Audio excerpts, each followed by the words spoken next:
Tonight we're learning two major leaders in the Sinaloa Cartel are in custody because of a stunning case of betrayal. One of those leaders, the son of the famous drug lord El Chapo, flipped and worked with law enforcement. The DEA also says that the Sinaloa Cartel directly operates through Arizona. These arrests, they say, could mean a huge shakeup for the fentanyl crisis here and within the country as a whole. True crime correspondent Brianna Whitney joining us live now.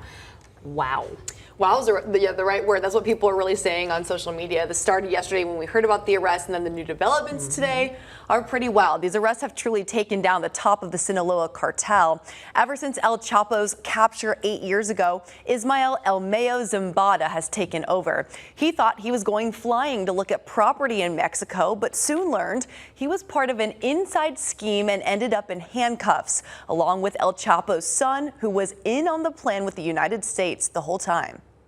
The co-founder of the notoriously ruthless Sinaloa Cartel, now behind bars after a covert operation by the U.S. and internal deception. On Thursday, the Justice Department took into custody in El Paso two more alleged leaders of the Sinaloa Cartel, one of the most violent and powerful drug trafficking organizations in the world. 76-year-old Ismael El Mayo Zambada put in handcuffs Thursday after being duped allegedly at the hands of Joaquin Guzman, son of infamous and imprisoned drug kingpin El Chapo.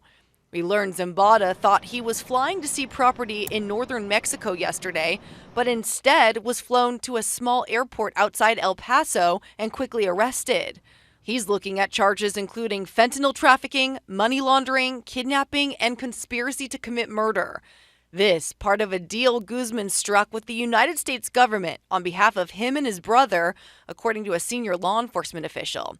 Even with that deal, Guzman was still arrested, facing charges for trafficking large quantities of cocaine, heroin, meth, and other drugs.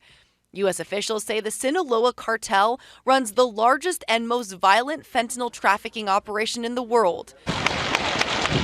According to the DEA's 2024 National Drug Threat Assessment, the Sinaloa Cartel exerts near total control over the border region south of Arizona, giving the cartel easy access to the San Luis Rio Colorado and Nogales ports of entry.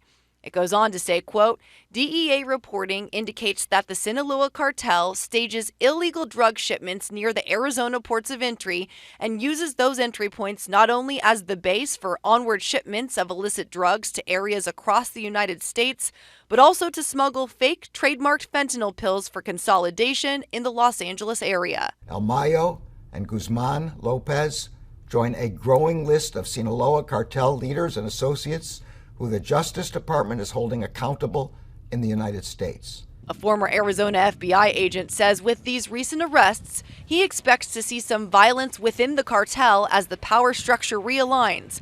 But Zambada has been quoted in the past saying plans are in place to keep the cartel operations going if he is captured. As of now, we don't know why Guzman turned on Zambada. Guzman is scheduled to appear before a judge next week in Chicago. Zambada already pleaded not guilty in El Paso. Guys. Straight out of a movie. This is straight out of a movie, and it's just stunning. And so we're sort of left thinking that El Chapo's son wanted the best deal possible, and that's why he flipped? I mean, that's what it seems like as of now. With the information we have, he was trying to cut a deal that would help him and his brother with other charges that they were looking at. And so he thought, okay, yeah, I'll flip on this guy. But there must have been other tension, other beef there for him to actually do that. We're getting this kind of in drips a little bit. Exactly, and we will continue to do so. But Zambada was known for avoiding capture. So this is a pretty stunning turn for the Sinaloa Cartel. Yeah, there were reports that he said if he was captured, he was thinking about suicide so he wouldn't have to go to prison. So here we are. We'll see. Yeah. All right, Brianna Whitney, thank you.